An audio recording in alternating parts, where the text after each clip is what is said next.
Hey everybody, welcome to the second episode of the WADcast. I am Josh here with, what's his face? This is Brandon. Say again? Oh, your lovable sidekick, Brandon. Come on. I don't know if you're a sidekick. Maybe Okay, a side chick, piece. side dude, side pieces. Yeah, see, we are in simpatico. We kind of know what the other is thinking almost at all times. Welcome to the show. We have quite the show for you tonight, boys and girls. Brandon here got to talk to Emmy Award winner Mark Hensley about the things he does in the biz, as well as some of the passion projects that he's put together over the years. Brandon, how would you say the interview is? Well, I'm going to say, first off, Mark, sorry, you're an audio engineer, you're a professional, it's going to drive you crazy. I had to call him and use a call recording app, so it came off a little staticky during the interview, but it went really well. It lasted longer than I thought it would, but there's a lot of really good insight for people that want to break into the industry, and something I would definitely recommend anybody check out. And we're going to be bringing that to you in about 3 to 4 minutes. So make sure you stay tuned. If you're joining us in the chat, say hi. Let us know you're there. We can chit chat during the pre-recorded interview. But in the meantime, before we get that started, Mark is our first guest. He's the first person that's not us to be on the show, and I think that's pretty cool. So what we said early on was, this is going to be a show where we have guests every once in a while. And they're going to be people that work in the industry or they work for their dreams. It's not just going to be, I don't know how to put it. It's not going to be a Mark Hensley every week, with those trophies on the shelf. We were going to have people that are working for that and doing things for the love of the art, the love of the craft. So I asked Brandon to come up with one writer, one actor, one director, one group of WADs to be our ideal guest. And I did the same, and I have my list up. But I do say we have to, we talked about this for a brief second, we have to say neither one of us was allowed to pick Kevin Smith. Nope. It seemed a little obvious. It's cheating. Yeah. Go ahead. No, go ahead. No, you first. Okay. It seemed a little obvious that Kevin Smith is the guy that we both want to have on the show. Plus, as you mentioned, Brandon, he fits every category. Absolutely. So who would you, a writer, actor, director, who would you want to have on the show at some point? Who do you want me to talk about first? Well, whoever. No, I'm not going to choose people for you. You go ahead, you pick. Who do you want to have on the show? And then I will, show me yours, I'll show you mine. Okay, I will start with my actor, okay? Okay. It's not an obvious choice, even though for those that listen to any Semicore Studios podcast, I'm a fan of the guy. But an actor I really want to pick his brain is Adam Sandler. Okay. I know it's a little outside the box as far as the art of acting. It's not the champagne of the acting world. I kind of went for the Kool-Aid, right? The guy that a lot of people like because he's good at what he does. And the really crazy thing about Adam Sandler, I think, is he spent a majority of his career doing things that didn't appeal to everybody. Me being an adolescent when Billy Madison and Happy Gilmore came out, two classic movies, by the way. It was no surprise that I became one of the people that followed his career. What surprised me, starting with Punch Drunk Love, was the guy that he has acting chops. and I want to know what he feels like when he's transitioning from really silly movies to really like hardcore emotional roles. While there haven't been too many of the latter, it's still a drastic switch, and I want to find out about that. Oh yeah, you watch him in Reign Over Me, like holy shit. Exactly. God. I mean, I don't get dust in my eye very often, but I got dust in my eye a few times during that film. I'm going to say he got snubbed at the Oscars. Just saying. Tragic. Okay, so we got Adam Sandler. Let's talk about you know, what was it? Writers. What writer would you want on the show? The writer that I would want on the show. Okay, I'm going to be up front. Not everybody knows who this guy is, but I'm positive everybody knows his work. He did writing for SNL in the late 90s, early 2000s. He wrote for The Office. He did Black Mirror. He did The Good Place. In fact, he created Parks and Rec and The Good Place and another show called Brooklyn Nine-Nine. I'm talking about Michael Schur. Okay. Created some of the funniest shows on television. And again, it's all about getting in that head and finding out how in the hell did you do that? How did you make all these great shows? And how many Lamborghinis do you have? Now I'm a Ferrari guy, really. So Michael Schur is the writer that I would love to have the show. Okay. And director. Going in kind of an opposite direction with the director, this is a guy that hasn't had any listed directing credits in 11 years.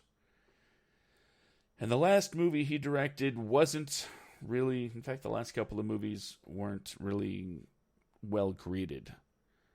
But he did make two movies that I absolutely love, and this is a horrible build-up to a director. This is a horrible build-up to a director, but go ahead. So I'm talking about Richard Kelly. Richard Kelly. Oh, well, I mean... Director for Donnie Darko, if you recall that film. Yeah, I do recall that film. And his follow-up, which I'm absolutely in love with, and seem to be the only one on the planet that is, Southland Tales, which was then followed up in 2009 by The Box. Maybe you recall that. It was based on a short story that was turned into an episode of The Twilight Zone, which... Yep. Yeah. Maybe not the best story to do a long-form version of. So I have questions about all of these things. I didn't see his first movie, Visceral Matter, but I would like to. The one that predates Donnie Darko. That's my list. That's my writer, actor, director. Brandon, before we listen to you talk to Mark, what is your list? Kevin Smith, because he's a writer, actor, director. Oh, you No, no, I'm joking. No, actually, as far as the writer goes, it is a Kevin, but it's Kevin Williamson. Kevin Williamson is the guy that wrote Scream. And it's mainly because of the fact that at the time when he wrote Scream, he was piss broke. The man had next to nothing to his name. He owed so much money in rent. But in a 3-day period, because he was such an avid fan of horror films, particularly the slasher film, he wrote Scream. And a lot of people don't realize this, but Scream was written in a period of, I think, if I'm not mistaken, I believe it was written in just 3 days.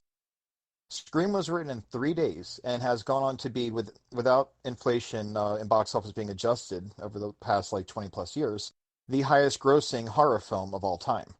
And that being the case, also in those 3 days, he came up with 2 complete treatments for sequels for it.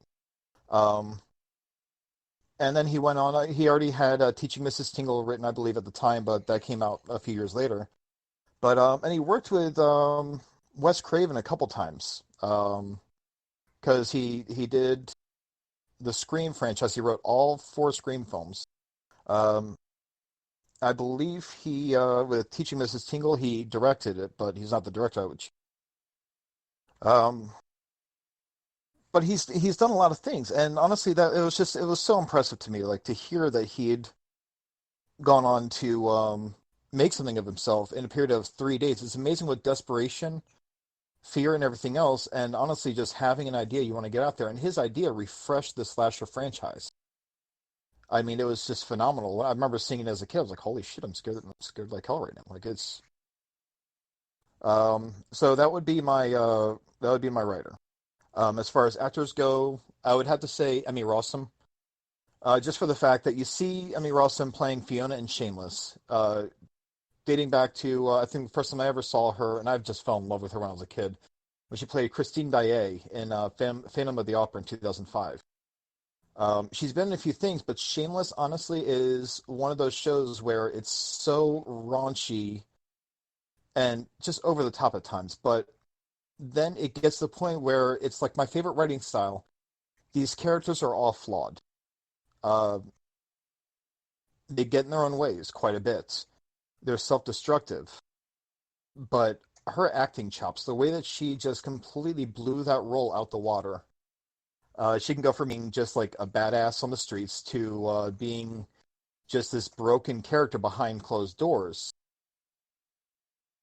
And just the way she portrayed it, like the whole range that she had in that role, I found it absolutely awesome. And as far as directors go, oh, God, honestly, and this is going to be so bad, but the one person I would like to talk to would probably have to be. See, this is a tougher one. Um, Louis Boll, the infamous director of the shittiest films. And I want to talk to him because he has all these horror, like absolutely horror, and I don't mean genres, but horror films, because it's so scary to even get the idea to want to watch them. Between House of the Dead, Alone in the Dark, In the Name of the King, a Dungeon Siege story. Um, he has these god-awful films. But then he came out with this movie Rampage, which, it's a commentary on society and people that snap.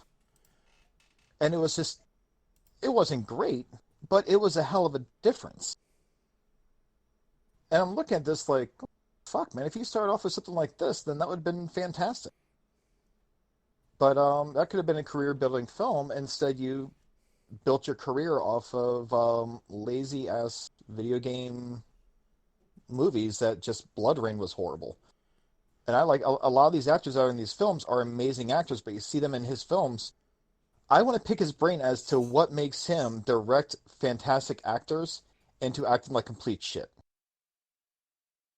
It's like a role reversal, and I don't understand how he even gets actors to sign on to his films, considering the previous films that he put out.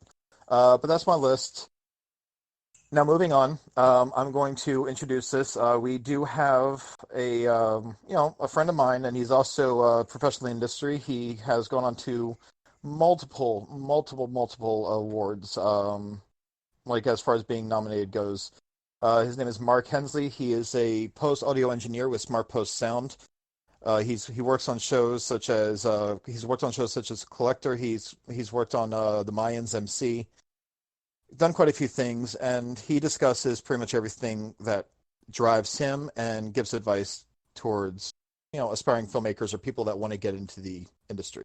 So Josh, I'll let you take it away from here, and this is my interview. Again, Mark, sorry for the choppiness of the interview. This is the last time I used a phone recording app to do these. But yeah, that's all I got.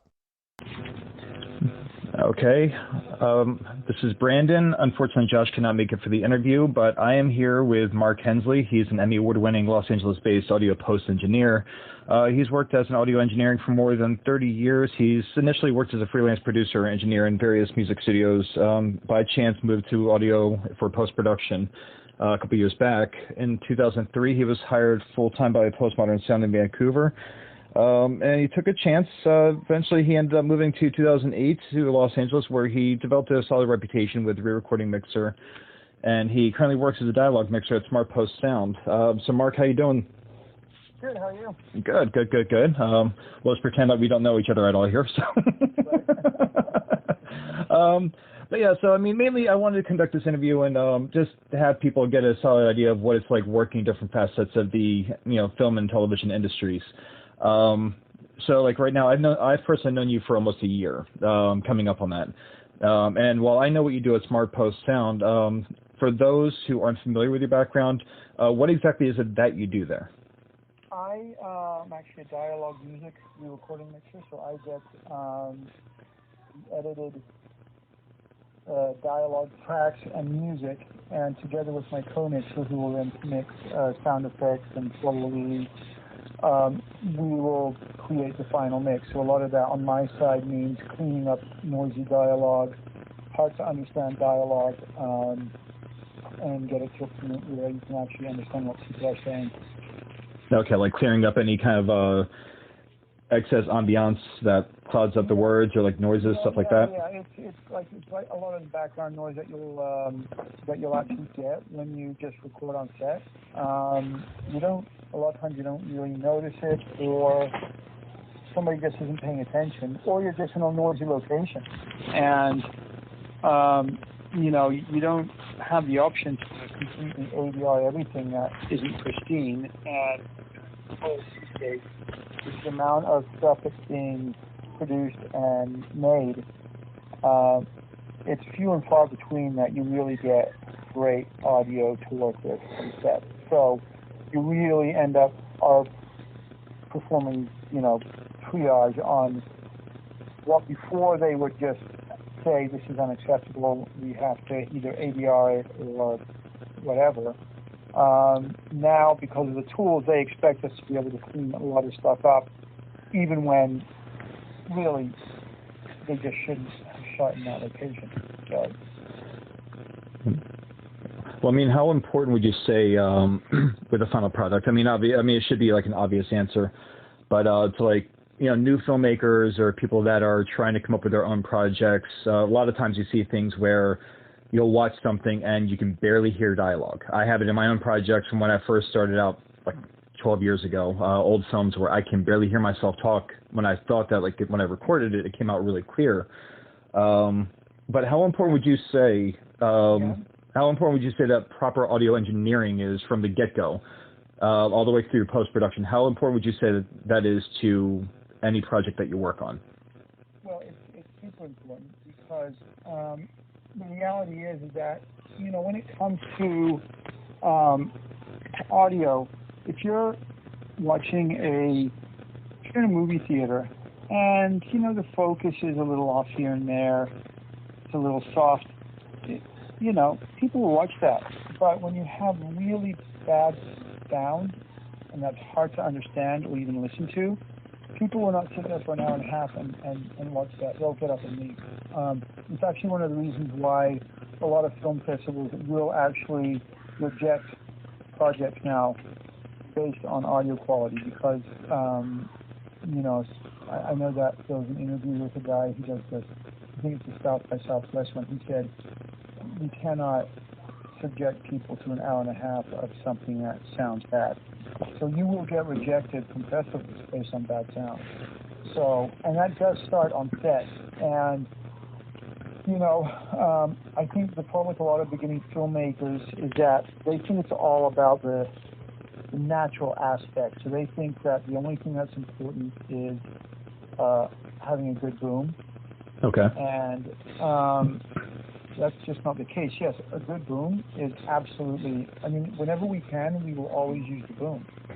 But the way things are being shot these days with 2 or 3 cameras on a set, sometimes you just can't get in there with a boom. And so we have to rely heavily on labs. And so my suggestion to beginning filmmakers is, if you're taking care of a lot of that stuff yourself, get yourself an inexpensive, even if it's just 2 channels of labs, so that you can. I think most low-budget indie films, really, when it comes down to it, usually you have 2, maybe 3 people in the scene. So make sure you have a couple of lav mics for your principal actors and a boom. And because, that lav, even if it's a word here or a word there, where, somebody either moved their head so they went off mic, or there was a big, rustle or clank or whatever underneath their line of dialogue, a lot of times we can just go to the lav mic and literally just pick that word or that sentence out and still use it and make it match. I mean, that's my job, is to make sure that we can do that. So it'll allow you to still keep your original performance and still maintain the level of quality of audio that you want. But it's super important to make sure that you're using people that know what they're doing. And if I was doing a short film and I hired a sound guy and he showed up with no labs, I would lose my shit. Well, no, and that's one thing I was. I think I had spoken with Josh about that. I really wish he was here with us. I really do. But for those that do not know, Mark and I have actually we actually met last year with the intent of getting people together and filming things, and we had done that a few times. Not as many times as I would like to say that we did, but the first project was actually one that I wrote called Bad Agent, in which you showed up, and you had this full system. And I'm looking at this. I haven't seen something like that since college, and I realized how old I was because they didn't look that advanced back in college. But either way, the time that it was a quick turnaround. Your editing and everything else for Bad Agent, I thought that it was going to take you like 2 weeks because you were saying you're going to add in all these special effects and make these, you really try to like spruce it up, like for something as simple as a character sitting in a chair.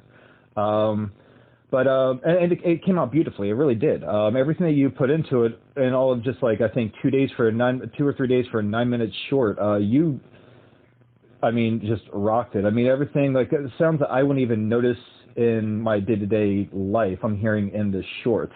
So that, everyone, that shows how important something is, because it's just like, oh, he just sat in a chair and I heard the chair creak. We didn't hear a chair creak when he sat in it when we filmed it. Yeah, well, that's the thing that, that's the thing with what we do is, like, a lot of the stuff is almost at a subconscious subliminal level, but the problem is when they're not there, you're like, why doesn't this feel right? And it is just the slightest creak of a chair when somebody shifts. If there's no sound for it there, you would miss it suddenly if it wasn't there. Yeah, that's the big thing. And so that's definitely, one of the things that you really try and focus on is making sure that what you're putting in doesn't feel like it was added. Yeah, see, I find with stuff like that from just really since my acquaintanceship with you starting last year, my friendship with you, I started noticing, I think over conversations that we've had, because, I'll call you and I'll pitch ideas to you and stuff like that, and I'll get feedback from them. But I started noticing, and I think you said something to me before, that the wrong sound can take you out of the production. It can take you out of the show and out of the film, and it's just like, well, what the fuck did I just watch? It doesn't make that noise. And I started noticing that a lot more since, I guess, my awareness peaked after I started actually getting acquainted with you with all that. But going back to the beginning, what sparked your interest in working in film and television? Like, what really got you into wanting to work in your field? Or was... It's funny because I had never thought of working in this field. I was living in Holland, and that's where I grew up, even though I'm an American. And my whole thing was music production. So I moved to San Francisco, went to recording school there, and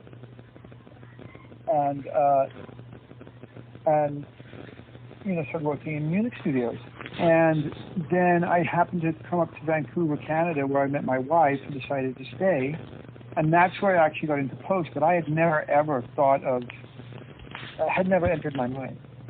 And so I kind of rolled up in Vancouver, and I realized that I actually liked it better than doing music production for a living, because music production for a living, especially these days, is so hard because the money just isn't there. And So I got out of it just as that whole industry was starting to self-destruct because people started doing so much recording at home.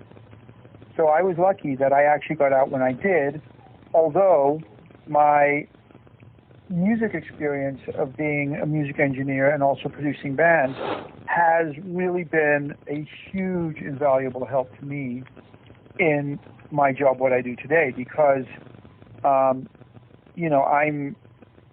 known for being able to, on the stage, re-edit music cues on the fly. That would, sometimes you'd have to stop the session, give it to the music editor, sit around and wait, get it in. I've literally done music changes as we're playing back something for a producer, and he's already said, yeah, that music cue there, I'm not, there's this and this and this, and can we just listen to it again? And as we're rolling along, I'm really literally editing before we get to the points that he was talking about, and then we'll get through the cues. Like, oh, that sounded much better. Did you change something? Like, yeah, I did all the changes that you had talked about. I did them as we rolled by, and they're like, oh, that was great. Let's move on. Whereas normally, you would literally sometimes be down for half an hour to make that one little fix. So, my goal is always to try and make sure that the session can move fast and efficient, and I wouldn't be able to do that had I not had all those years of music production experience as well. Okay. Going to all that, trying to think, what do you draw from? What really inspires you? Like, when you're working on a passion project, what really gets the ball rolling with you? Like, what do you really take as, I guess, a source of inspiration for, because, you've started getting into directing the last couple of years, doing your own shorts and everything else.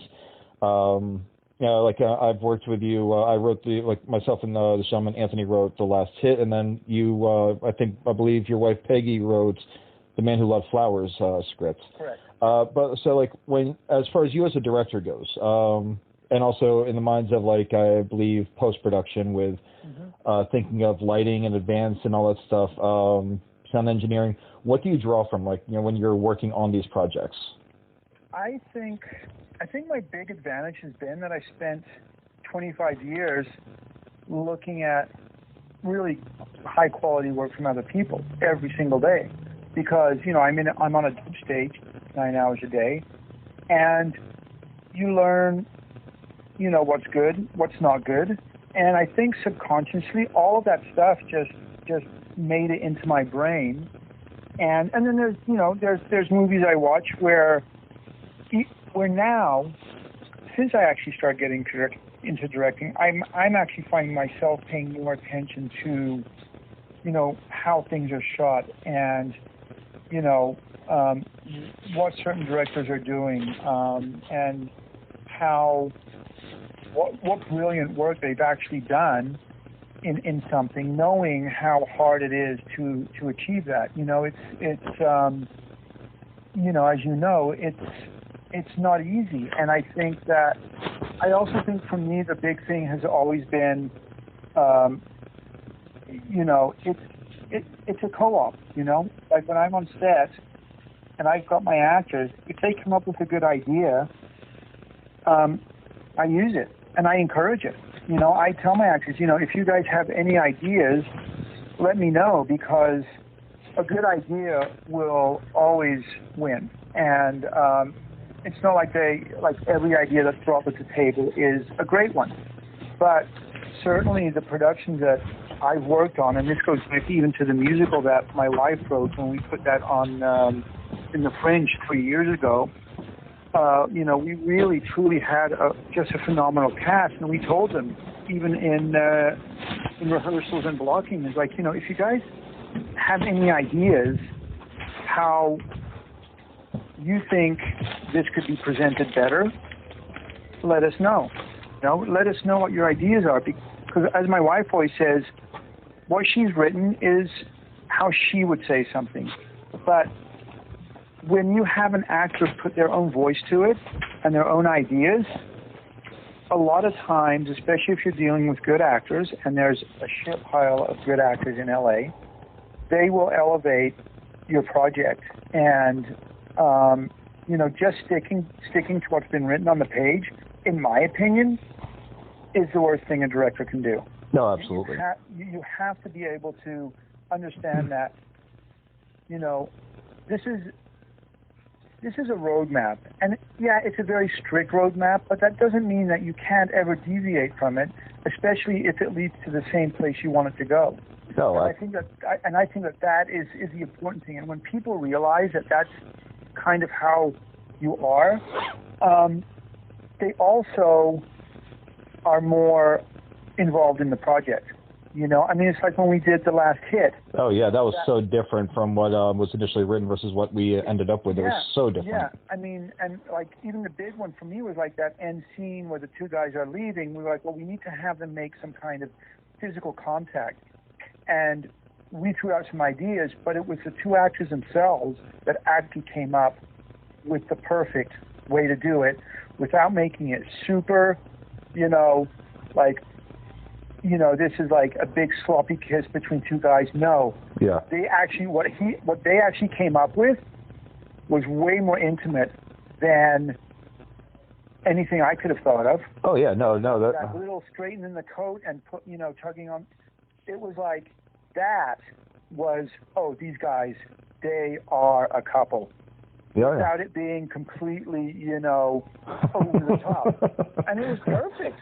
Yeah, I'm not laughing at that. I'm just laughing because I just remember when we were discussing, like, how to really go about this. And I remember I wrote in there, it's like, well, how do I make it clear that these two hard-hitting members of, like, a Hispanic gang are actually, how these two terrifying men are actually lovers. And I remember writing all those things I wanted to have them do. And I was stuck. I mean, I had no idea what to do. But what we ended up writing in the script versus what came about in the final, even with dialogue, how the actors carry themselves and everything else. Even going back to Bad Agent, with how we had Brian Wallace playing the character Simon, and everything that he did. I remember, like, there were so many times where we had to, like, gather ourselves because he had us cracking up because he just embodied the character. So, I mean, like, what came out was polar opposite. Yeah. Well, that's kind of the thing. I remember we were talking about the casting of it. Yeah. And I had seen his short at this little short film festival here in L.A., and literally the minute I saw his short, I'm like, that's Simon. Right fucking there. That is him. And, I just knew that, when you see a character, like, it's like when I was casting my our musical, London Calling, I knew exactly what I wanted the characters to look like. And that's what I went for first. Okay, what do they look like?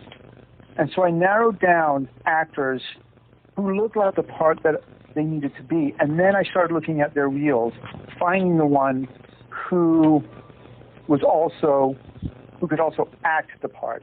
And so I think that that's an important thing, is like, you should, it's funny. It's like, I find the whole directing thing, it's interesting to me, because to me it's just like, I think a big part of it is not only knowing exactly what you want your actors to be like, you've got to have the character in your head, because if you don't, in my opinion, an actor's never going to give you what you want, because if you don't know what you want, how can they?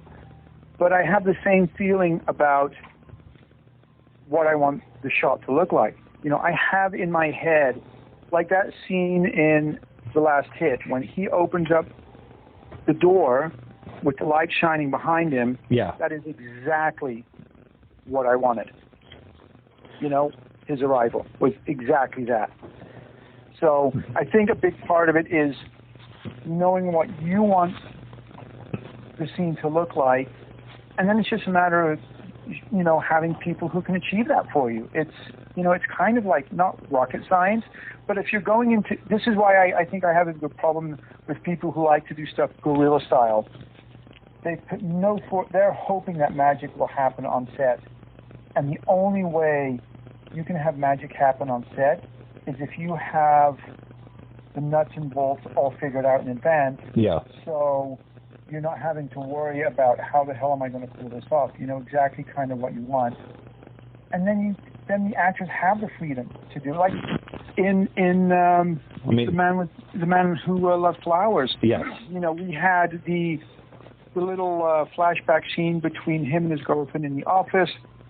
We were going to do that a certain way, but then Sam, the actor, said, well, what if I just do this and lie on, go across the table with one rose and, do that? I'm like, well, let's take a look. And I was like, yeah, that's way better.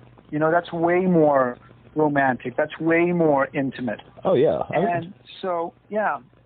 And see, the great thing about these actors is that if you get the right actor for the right part, you can pretty much look at them and be like, this guy is perfect for this, for this part. And it's like with Bad Agent with Brian.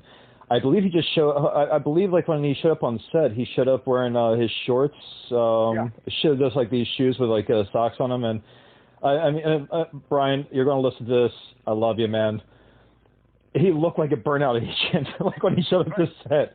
And, the only difference is that, like, we were trying to figure out like sunglasses or like shirts, but everything that he did, even how he carried himself, his charisma, that was all Brian.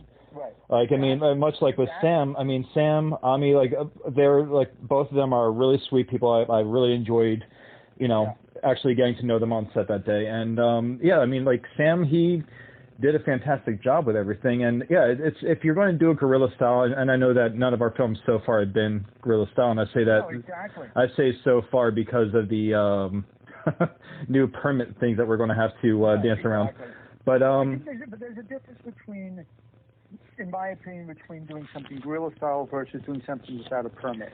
Yeah. Well, you can still do, without a permit and not, relying on luck that day to try and, you know what I mean? Yeah, but you're talking about like with guerrilla style, you're talking about something, say like with just on the fly kind of deal. Hey, we're going to do this real quick, and well, is it going to work? I don't know. Let's just do it. Like just. Yeah, exactly. And it's like, that's why it always kills me when I'm online and I'll see somebody go, yeah, so we're shooting this thing next week and we need an actor.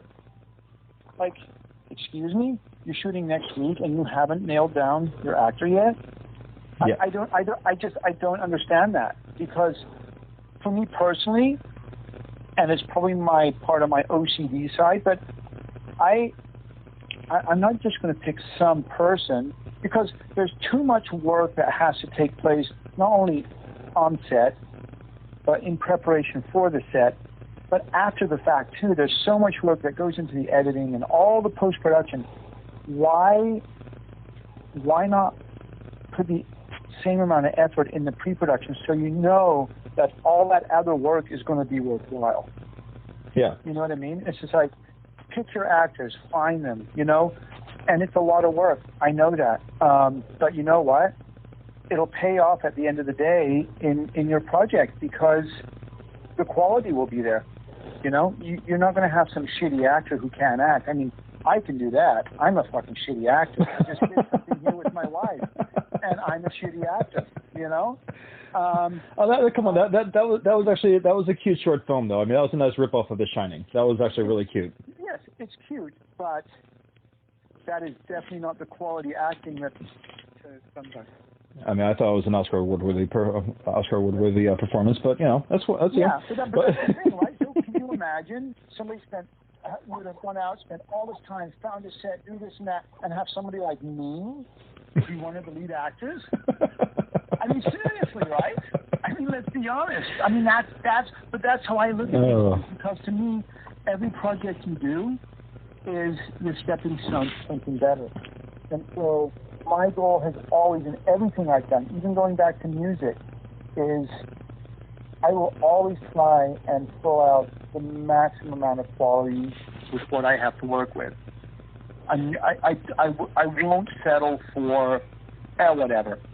I will try and get the best I can, given the budget I have, given the time I have, and given access I have to whomever. And honestly, the reality is because we've had this kind of approach, both Peg and I, since we've been here and started doing these kind of things, we've actually found it fairly easy to get good actors to work with us, because they can look at the stuff we've done and go, this would be worthwhile because I can use this for my reel. Yeah. You know what I mean? And so that's the other thing to keep in mind is that even though they may not be getting paid or whatever, at least you want to have something for them that they can use for their, for their career and their reel. And I think that that's really important too.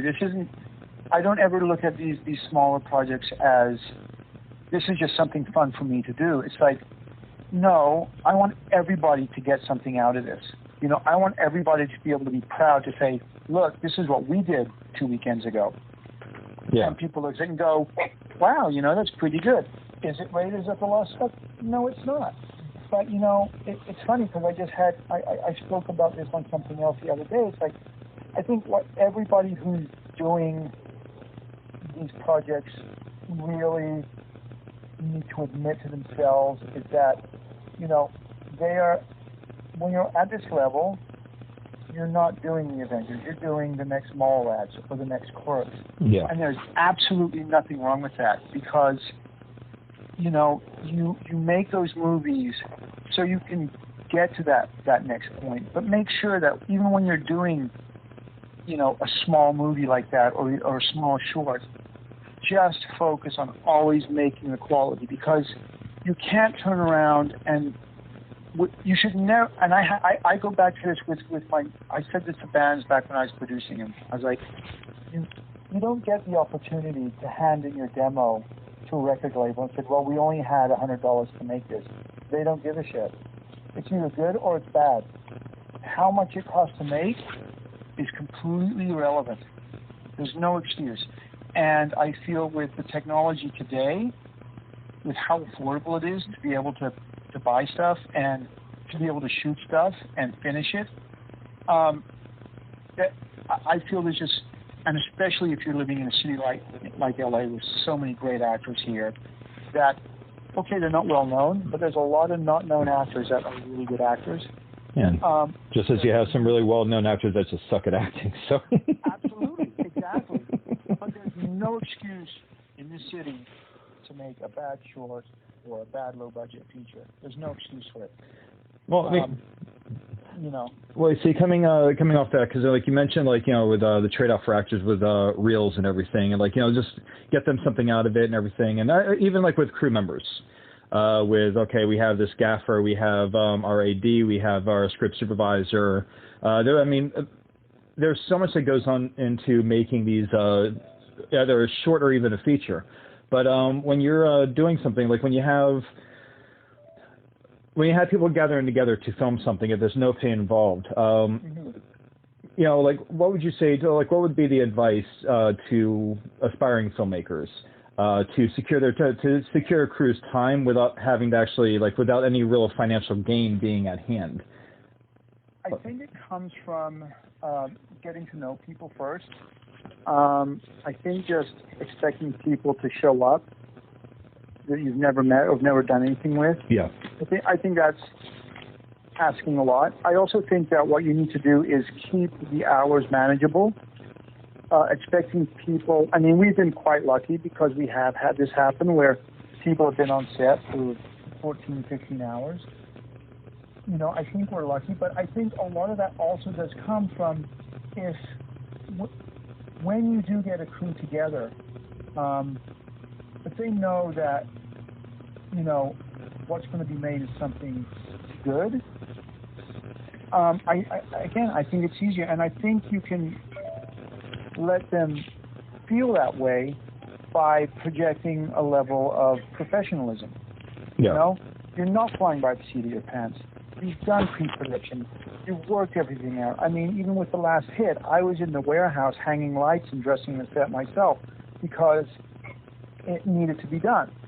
And so I think when you can show people that this isn't like some one-off fly-by-the-seat of your pants kind of thing, I think you do attract a certain level of people, naturally, and you develop a bit of a reputation, I think, because it is a very small community where people know, well, you know what, if you work with those people, it's going to be fun and the project's going to be good. Yeah. And, because nobody wants to be working on a set for 18 hours on a project that's just complete shit at the end of the day. No, absolutely. And so it's important, I think, to establish, that level of expectation that, no matter what, we will try and do, a really good project. And, I think that certainly with our films,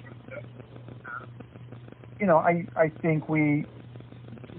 really think we established that right from the get-go, even with, Bad Agent, which, like you said, it's basically two guys in an office. Yeah. But, we sat down, we worked through the script, we worked through what would work and what wouldn't. We didn't just throw together something and say, well, let's shoot it this weekend. We talked about it, we went over it. Well, I think this could be better, I think that could change. Yeah, I think, even with that, we, before we even filmed, you, me, Danielle, you and Eddie, we all met up, and that was actually the first time I physically met you, and also even physically met Eddie. It's just you were going to be the sound guy, he was going to be you're also the producer, and Eddie was my AD, second in command, so it was kind of one of those, get to know your crew before you start working with them and build that trust and rapport with them. So. Yeah. And you are going to have people who come and go, and that's okay. But I think that I do feel that we've been able to maintain, a level of quality that I think is really, very good. I think, when I compare it to a lot of no-budget shorts that you see all over the place, I think that overall, I think we've had a quality that is. I'm certainly proud to show it. No, I have no problem. And even the people, that I work for, my boss the other day said to me, when he saw the Man Who Loved Flowers, he said, wow, that's pretty impressive, and bringing a level of production look quality-wise, it really isn't that hard. You just want to have the desire to do it, I think. Yeah. Quality is everything, because that's what people remember. Okay. Yeah. Well, and this question, like I said, everybody, unfortunately, Josh cannot be with us for this interview. He is a family man, and I just have a dog named Indiana Jones, so I'm more free for this. So, but this question's for Josh, and it's because, as he puts it, he's a fat man and he loves food. So Josh is curious as to what you offer, because anyone that doesn't know anything about filmmaking, 101 for independent filmmaking, feed your damn cast and crew. Always feed them. Make sure that they're good. Have snacks, because people get hangry at times, and mornings can be a little hectic. Snacks, drinks, food. But what kind of meals do you usually try to offer to people when you're running a production? Well, I try and do stuff like I think we tended to go to places like Poquito Mas, which is burritos and stuff like that. Mm-hmm. I try and stay away from just pizza. Yeah. Or anything like that. And burgers, when we can, we try to stay away from the typical fast food type stuff. A little Caesar's pizza. If I'm going to do pastries, in the morning, we'll pick up nice donuts. We went to Porto's, that kind of thing, because, and it's not cheap feeding a crew, but then again, that's why I do I try and not have huge crews, because I truly think, I've seen people advertise about how they're looking for crew, and they've got 20 people for a short film. And that's, to me, is now you're playing director. Yeah. You know what I mean? It's you think that you're not a real director unless you have a full-on, high-budget production crew on set. You know what? You know what you need? You need a couple of good key people. You need a good lighting person. You need a good camera person who preferably does their own, picture, their own camera work. Yeah. And, you need a sound guy. How big have our crews been? Well, they've seemed to have, I will say this, our crews have seemed to have gotten a little bigger with each production. Yeah. Because no, they're not huge. With Bad Agent, that was understandably the smallest crew. You had two people talking in office. It was very, very dialogue and character driven as opposed to any kind of real action. And then as it went on, because he went from what was a Bad Agent to The Last Hits, which unfortunately I only really was the writer for that one. I couldn't really do anything as with Man Who Loves Flowers aside from show up last minute and play police officer number one and troll people in my police outfit. Right. But but it's like, The Man Who Loves Flowers, that one was actually one of the longer ones. And there was more that went into it because, I think... it was pretty involved. Yeah, The Last Hit only took place in, I believe you filmed some of it in your house. That's right. And there was like 4 people here when we did that. Yeah, it's a very very small crew for that one. And then for the warehouse scene, it was also just like the 3 talking heads kind of deal for the scene. So you didn't really need a whole lot for that. But The Man Who Loves Flowers, like there was actually, travel you filmed inside of a coffee shop. You filmed that inside your house too. Yeah. We filmed on the streets of Burbank, and we also filmed around like the back alley and stuff like that. Yeah. So we actually had to have a crew, and on top of that, with it ran from the morning into night. I played the role of like the cop, and I was also, and that's the other thing with smaller crews, you wear multiple hats.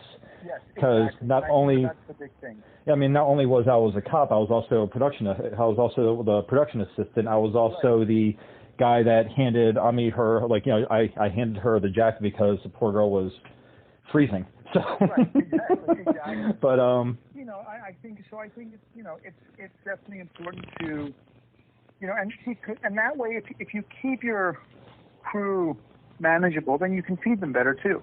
Yeah, and I mean, food also makes happy people as well, and that also shows that you actually give a shit about them. Yeah, exactly. So, I mean, 2 more questions here.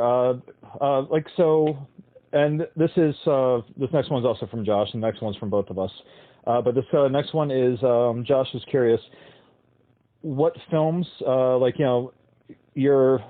what film do you like because it's great, and which film do you like because it's like not great, but it's a guilty pleasure? Like, every person that works in the industry has like the one film that they're like, oh my God, this film's fantastic. And then they have another film that you look at and like, what, I would never make this damn thing. This is horrible, but I enjoy watching it. Let me think about that one. I got to say that from a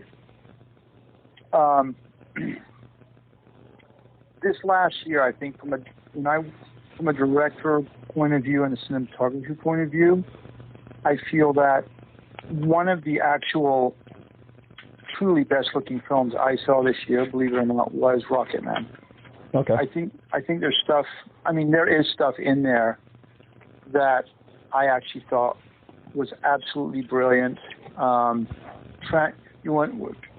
Going from one scene to a completely different scene.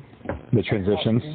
The transitions were truly, that stuff was so well worked out. That certainly wasn't just go out and shoot it type of movie. You can tell the transitions were. I really honestly thought phenomenal, and I think that it really got shortchanged in the Oscars. Why I don't know, but I think that film was absolutely phenomenal, and I thought that was brilliant.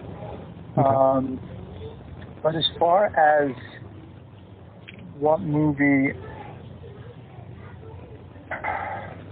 well, the second one, that's harder. I can't think of a movie that I wouldn't ever want to make, because that's the question, right? Like, what movie do I love but would never make?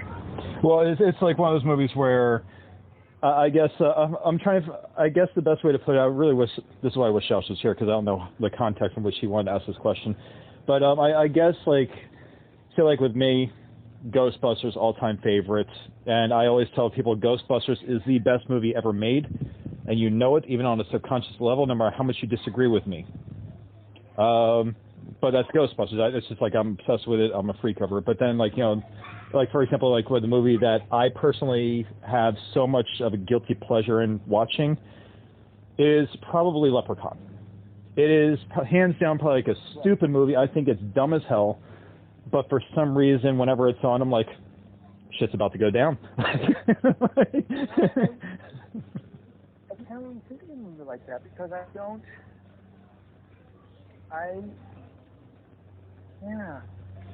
Oh, okay. I honestly can't. Well, you know? Like I said, I mean, Josh question. That's something that like I mean.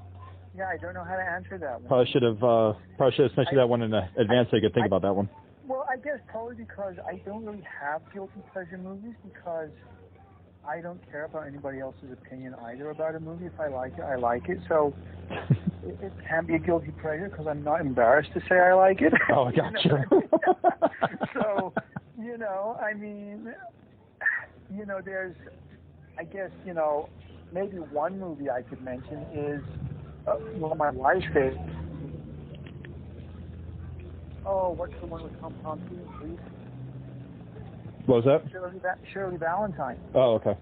It's a total chick flick, but it's fucking brilliant. I mean, Tom Conti has a line in there, and he says, yes, you scared. I know, you think I want to make fuck with you. But boat is boat. But of course I want to make fuck with you. But boat is boat and fuck is fuck. Because he has his boat and he invited her out on his boat with him, right? So she's nervous to go because it's, she's a British housewife who's become so, entrenched in her daily life, and she's just, like, she talks to the wall. Like, she literally talks to the wall.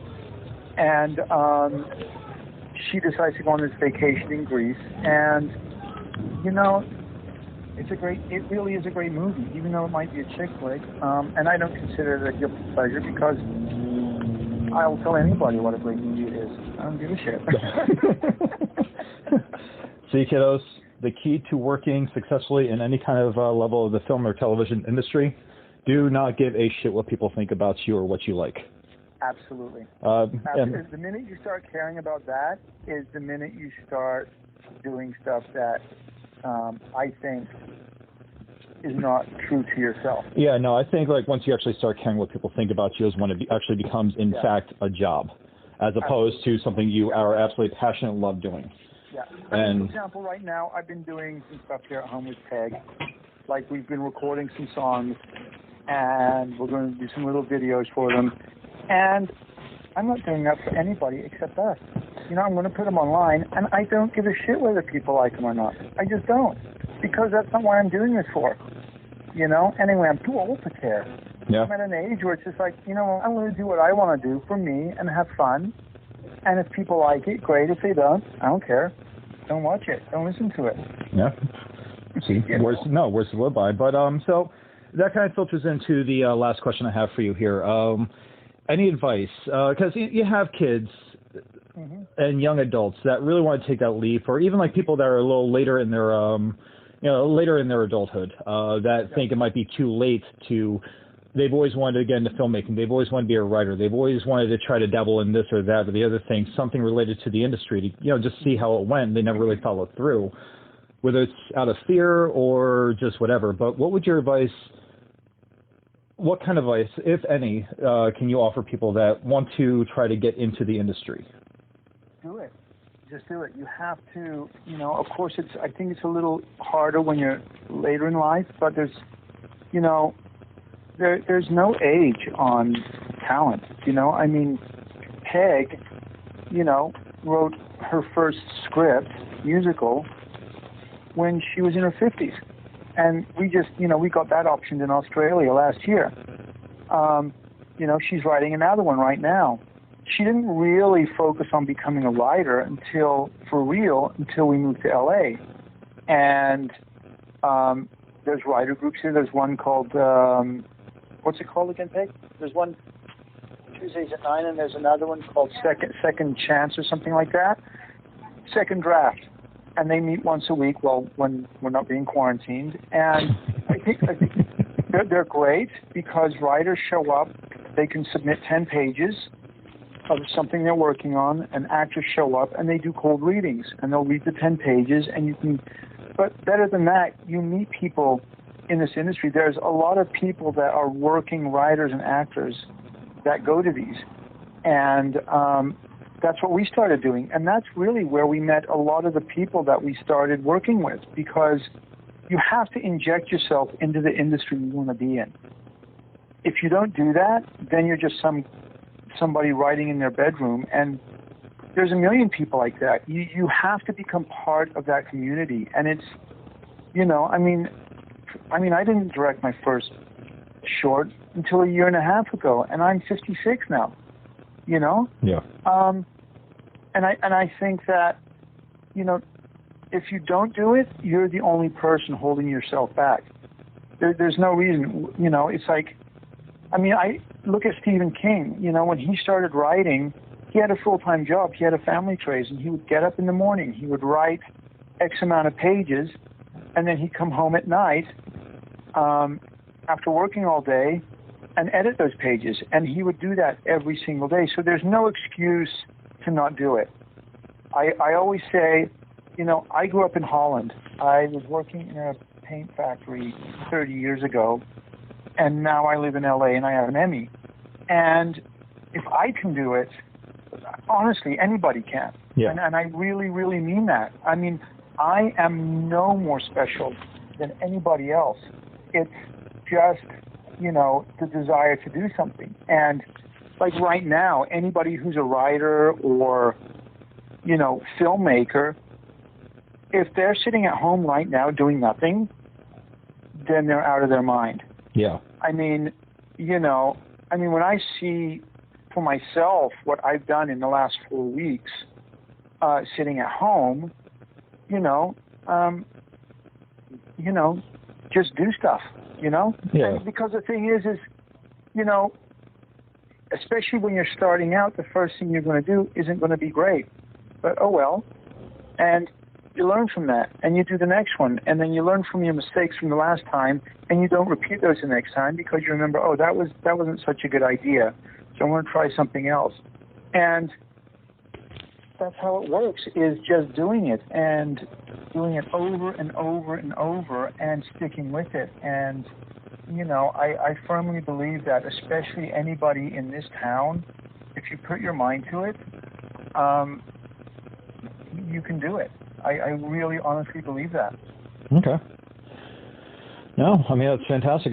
Listen, I'm going to have to cut this off, but no, Mark, listen, man, I greatly appreciate your time, the insight, everything else. Guys, this has been Mark Hensley. Is there any last thing you want to say to everybody? No, just have fun. Okay. There we go. There you go, guys. There you go. Notes from a seasoned professional and Emmy Award winner in the industry. Stop giving any fucks whatsoever about what people think about you or your work or your ideas. Your field of fucks should be completely barren so as to have no fucks to give. So there's a reason why we have an explicit label on this podcast, and that's why. Okay, Mark, thank you so much. I appreciate it. And I will be speaking with you sometime in the near future outside of the WADcast. So this has been Brandon Junk with Mark Hensley with the WADcast for writers, actors, and directors, and everything in between. And we will be catching up with you guys in just a few moments here with the show. All right. There you go. And that was Brandon talking with Mark Hensley about all sorts of things when it comes to just making art. And I thought it was a very insightful interview. Hopefully everybody listening picked up a thing or two about, at least the way you should feel about what you're doing. That's right. Don't care what other people think.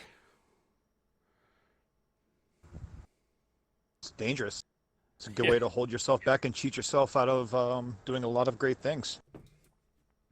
Now, I do want to clarify something, because it seemed I did put out a question that kind of stumped our guest. And most likely I could have found a better way to, have you ask it. So basically what I meant was, I also don't believe in the term guilty pleasures on a personal level, because as the number one rule of John Hodgman's Internet Court is people are allowed to like what they like, and you shouldn't feel guilty about what you like. I don't know. But You've seen Two Girls, One Cup. I mean, there's some. Okay, that's my one raunchy thing for today. I wouldn't really recommend someone walk into a room and be like, "Oh yeah, you ever see this film? Check this out." But if someone likes it, maybe they shouldn't feel guilty about liking it. Yeah, Maybe awkward, perverted, Yeah. but not guilty. Definitely not guilty. Oh my. But, okay, sorry, Mom. I know you're listening. What I meant was, we have those things that we like that are pretty much considered bad. I said at the top of the show, one of my favorite movies is Southland Tales. Pretty much panned by everybody, but it's still one of my favorite movies. It always, it never fails to inspire me on some level. So that's really what I was asking about. The things that you like that nobody else does, and you don't feel bad about it. It just is. So that's really what I was getting at. Some people really love The Room, right? For it being... Oh, God. There are people that think it's a terrific film, unironically, believe it or not. People think all sorts of things. So I just wanted to clarify that before we wrap this thing up, and let's briefly talk about what's coming up on the WADcast next week. Oh, well, next week we're going to be diving into a few topics. We're going to be talking about our individual writing process, things that, with my reliance on the Magic 8-Ball to get me through tough walls I'm breaking into in the script. We're going to be talking about a few fun things, but yeah. And maybe we'll even bust out a game if we have time. I look forward to talking about the writing process. In the meantime, if you're out there listening in audio land or watching the old YouTubes, don't forget, whatever you're listening on, hit that subscribe button. Leave a review. Tell everybody what you think about the WADcast. Because believe it or not, all of those things really help us out a lot. Kind of helps us get exposure and whatnot. You can also follow us on our social media outlets. Twitter is WADcast Pod, at WADcast Pod. I am at Skit Comic. Brandon there, he doesn't believe in the Twitters, but, well, there are other things. It's not that I don't believe in Twitters. I just suck at, using Twitter. So, Fair enough. But we have a new Instagram page that we just started. It's just Instagram.com/the WADcast. And then we also have a Facebook page, WADcast, writers, actors, and directors, the symbol, not the word. And then we have the WADcast.com, which is now up, and we have our old episodes that are going to be in the episode option on the webpage. And upcoming events in 2 weeks, we'll be discussing a very, very, very interesting TV show that dates back. It's just premiering. It dates back like almost 13 years in the making. The guy that's doing it is fantastic, but he's coming up in about 2 weeks. You can read up on that on the website. But if you can, go to Instagram, follow us. More is going to be coming. And that's it. If you're writing, you're stuck on something. If you think you're about to give up, just keep doing it. Same with acting, directing, all the crew members, everything else. I know that right now times kind of suck, but we shall prevail. And hopefully the corona apocalypse ends sometime soon. If anything, hopefully you guys are staying safe. Okay, so that'll do it for us tonight for the WADcast. Thank you all for listening. And because we had to toss out our old tagline... it was nowhere near as funny hearing it on the podcast after I heard it last week. And I'm like, okay, you know what? can't be taken seriously if we're trying to sound like Howard Stern back in the 90s. So, well, I'm just going to let me try this one on for size, okay? Thank you for listening to the WADcast, and remember, if you're trying to do it, then the only thing left to do is do it. There you go. See, that's so much nicer than what I said. Yeah, but I could mean, do it. Yeah, well, I'm sure there's some 16-year-old boy somewhere that's just like, oh, that's great. I can do anything I want. But okay, that's all for tonight, guys. Everyone have a great night. Be safe. Don't do anything stupid. And that's really it.